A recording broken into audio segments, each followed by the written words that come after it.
Voilà, mais bonsoir à tous et à toutes. Oui, j'ai pensé à ce que je vais partager avec vous il y a quelques jours dans un texte que nous lisions avec Evelyne, qui se trouve dans le livre du prophète Jérémie. Donc, bonne ou mauvaise foi, vous savez que l'expression qu'on emploie, on est de bonne foi ou on est de mauvaise foi. Parfois, comment dire? On ne s'en rend pas toujours compte ou on ne le reconnaît pas toujours qu'on est de mauvaise foi, mais devant le Seigneur, mais il vaut mieux être de bonne foi. Donc c'est dans le chapitre 42 du prophète Jérémie que nous trouvons cette attitude du peuple d'Israël. Donc d'abord au verset 5, ils disent à Jérémie que l'Éternel soit contre nous un témoin véritable et fidèle si nous ne faisons pas tout ce que l'Éternel, ton Dieu, te chargera de nous dire. C'est une bonne attitude, n'est-ce pas? Apparemment. Que ce soit du bien ou du mal, nous obéirons à la voix de l'Éternel, notre Dieu, vers qui nous t'envoyons, afin que nous soyons heureux, si nous obéissons à la voix de l'Éternel, notre Dieu. On va au verset 20. Jérémie leur dit, vous vous trompez vous-même, car vous m'avez envoyé vers l'Éternel, votre Dieu, en disant, intercède en notre faveur auprès de l'Éternel, notre Dieu, fais-nous connaître tout ce que l'Éternel, notre Dieu, dira, et nous le ferons. Je vous l'ai déclaré aujourd'hui, mais vous n'écoutez pas la voix de l'Éternel, votre Dieu, ni tout ce qu'il m'a chargé de vous dire. Un peu plus loin, verset 43. Azaria, fils d'Osée, Jocanan, fils de Cariac, et tous ces hommes orgueilleux dirent à Jérémie, tu dis un mensonge, l'Éternel notre Dieu ne t'a point chargé de nous dire, n'allez pas en Égypte pour y demeurer. Et puis au verset 7, ils allèrent au pays d'Égypte, oui c'était chapitre 43, verset 2, pardon, et au verset 7, ils allèrent au pays d'Égypte, car ils n'obéirent pas à la voix de l'Éternel. On pourrait se dire, mais c'est pas possible, ils avaient une telle attitude, apparemment une telle bonne disposition et de bonne foi, ils disent que quoi que ce soit que Dieu leur dit, eh bien, ils le feront. Et puis on se rend compte que finalement, ils n'attendaient qu'une chose, c'est que Dieu aille dans leur sens, Dieu leur dise ce qu'ils avaient besoin d'entendre. Ça me fait penser à ce texte qui dit que dans les derniers temps, les hommes auront la démangeaison d'entendre des choses agréables à leur oreille et à leur cœur. Ah, Seigneur, aide-nous pour que nous n'ayons jamais cette mauvaise foi, que nous soyons toujours prêts à faire ce que toi tu nous dis, même si ça ne nous convient pas, même si nous attendions à autre chose, mais nous voulons croire, et on le redira tout à l'heure en conclusion, nous voulons croire que ce que tu nous dis, c'est toujours pour notre bien. Et on se rend compte, si on lit le reste du récit de ce qui s'est passé, eh bien qu'ils s'en sont mordus les doigts de ne pas avoir écouté ce que nous dit, ce que leur a dit le Seigneur. Bon, c'est vrai que par rapport, par exemple, à certains dons spirituels que nous avons entendus au milieu de nous, où le Seigneur a dit, eh bien, vous avez telle ou telle entreprise, mais moi je vous dis, ne vous y engagez pas parce que ça ne sera pas pour votre bien, pour votre bonheur. Et il y a enfin, c'est pas un détail, mais quelque chose qui est précisé là dans le chapitre 43 et au verset 2. Attendez, où est-ce que je l'ai vu? Donc, il est dit qu'ils sont orgueilleux. Et finalement, le point de départ de beaucoup de choses et de nos mécontentements et de nos récriminations et de nos désobéissances, c'est bien sûr l'orgueil. Nous savons que c'est ce qui s'est trouvé dans le cœur de Lucifer, le porteur de lumière, qui s'est révolté parce qu'il ne voulait pas être soumis à Dieu et qui est devenu le diable et Satan et notre ennemi et l'adversaire de tout ce qui vient du Seigneur. Alors oui, Seigneur, nous voulons écouter ta voix. Parfois on dit, Seigneur, parle-moi. Seigneur répond à notre prière et il a tellement de manières de nous parler, tellement de manières de se révéler, tellement de manières de nous révéler sa volonté. Dieu parle tantôt d'une manière, tantôt d'une autre. Et mais Seigneur, pardonne-nous, pardonne-moi, je le dis pour moi, toutes les fois où peut-être je n'ai pas été prompt à t'obéir, ou j'ai pensé que peut-être j'étais entre guillemets, plus intelligent que toi et que je savais mieux les choses et que ce que je décidais, c'était meilleur que ce que toi, tu me montrais. Dernièrement, dans un livre, Evelyne me lisait La réflexion d'un gamin. C'était dans un groupe d'enfants. À un groupe d'enfants, quelqu'un demandait qu'est-ce que c'est qu'un orgueilleux. Et un des gamins a répondu un orgueilleux, c'est quelqu'un qui croit être meilleur que moi. Voilà. Donc, oui, ben, Seigneur, nous savons que toi, tu es meilleur que nous, que tu es parfait, que tu gères toutes choses, que tu connais toutes choses mieux que nous, non seulement le présent, mais aussi l'avenir. Et merci pour l'avenir que toi, tu traces devant nous, un avenir plein d'espérance. Alors, j'ai relevé deux textes qui vont dans des sens opposés. Le premier, bien sûr, c'est ce que j'ai appelé la, la, la, la- la fausse, la mauvaise foi, voilà, je cherchais l'adjectif. Dans Luc 18, 9, il est question de Jésus qui va parler du pharisien et du publicain dans le temple, et il est précisé, il dit encore, pardon, il dit encore cette parabole en vue de certaines personnes se persuadant qu'elles étaient justes et ne faisant aucun cas des autres. C'est facile de se persuader soi-même. C'est facile de penser qu'on a toujours raison. C'est facile de penser qu'on est meilleur que les autres. C'est facile. À l'opposé, il y en a certains qui se déprécient toujours et qui pensent qu'ils n'y arriveront pas et que s'ils se comparent aux autres, eh bien, ils sont loin de leur arriver à la cheville. Le Seigneur ne nous demande ni de nous enorgueillir, ni de nous déprécier, mais de nous mesurer à la valeur qu'il nous donne. Nous sommes précieux pour lui, il nous aime, mais il veut que nous restions dans des sentiments modestes.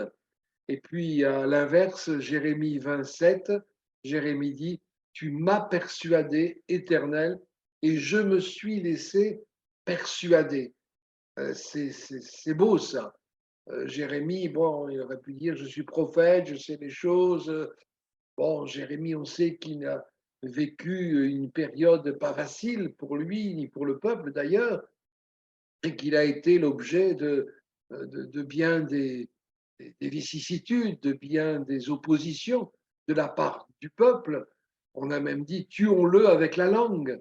Et ça, c'est aussi terrible, hein, Seigneur, qu'au milieu de nous, là où il y a ces tendances à la critique, à la médisance, à, à l'orgueil, à plein de choses qui détruisent, eh bien, Seigneur, que tu puisses intervenir, que tu puisses nous montrer les choses, que tu puisses nous, oui, même nous briser s'il le faut, nous montrer que nous, ce que nous sommes, des gens qui sont aimés de toi, qui sont précieux pour toi, mais qui ne sont pas meilleurs que les autres, hein. On l'a lu dans Luc 18, qui se persuadaient qu'elles étaient justes et ne faisaient aucun cas des autres. C'est ça qui est terrible. Nous sommes une église, nous sommes des frères et sœurs. Alléluia. Et si nous sommes là ce soir, c'est parce que c'est une réalité pour nous. Mais Seigneur, que dans notre église, il y ait de plus en plus de communion fraternelle authentique, que nous puissions être proches les uns des autres, que nous puissions être soudés les uns aux autres, reliés par ton amour, par ton sacrifice à la croix. Et Seigneur, si tu as dû mourir pour nous sur la croix, c'est parce que nous étions tous des pécheurs. Et alors que nous étions des pécheurs perdus, tu as fait de nous des pécheurs sauvés par grâce. Amen. C'est vrai que On ne peut même pas s'enorgueillir du fait que nous soyons sauvés, que nous ayons accepté, que nous ayons compris les choses. Tout cela, c'est une grâce de Dieu. On le dit souvent, mais répétons-le, tout est par grâce de la part du Seigneur. Alors non, ne nous persuadons pas nous-mêmes de ce que nous ne sommes pas, de ce que le Seigneur ne nous a pas dit. Et s'il nous dit des choses, eh bien, euh, croyons que c'est par amour qu'il nous les dit. D'ailleurs, dans Romains chapitre 1, verset 5, c'est ce que je vous disais tout à l'heure, il est dit par qui nous avons reçu la grâce et l'apostolat pour amener en son nom à l'obéissance de la foi tous les païens. Donc, cela veut dire que nous avons besoin de venir puiser dans le Seigneur les ressources nécessaires pour que notre foi soit forte, pour que notre foi soit authentique, pour que notre foi soit bonne, selon le thème de ce soir, afin que nous puissions obéir au Seigneur. Nous croyons que Dieu nous aime et que ce qu'il nous dit, c'est pour notre bien. Je l'ai souvent dit et d'autres l'ont dit bien mieux que moi, mais Seigneur, c'est vrai parce que tu nous aimes, alors je ne veux pas continuer à me persuader de certaines choses. Peut-être que parmi nous qui sommes unis ce soir au travers de ce Zoom, quelqu'un a reçu une parole du Seigneur et ça ne lui a pas convenu. Et il s'est dit ou elle s'est dit, ben non, moi je vais continuer, je vais essayer, je verrai bien. Mais Seigneur, si le Seigneur nous avertit, si le Seigneur nous prévient, si le Seigneur nous arrête, c'est pour que nous ne nous fourvoyions pas plus loin, nous n'allions pas plus loin dans nos folies et que nous ne nous fassions pas de mal.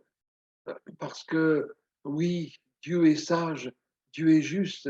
Et en plus, Jésus a porté tout cela sur la croix du calvaire. Alors, est-ce que nous sommes de bonne foi quand nous nous approchons du Seigneur et que nous lui disons, Seigneur, parle-moi, Seigneur, montre-moi, Seigneur, dis-moi, Seigneur, ne me laisse pas continuer si ce n'est pas ta volonté.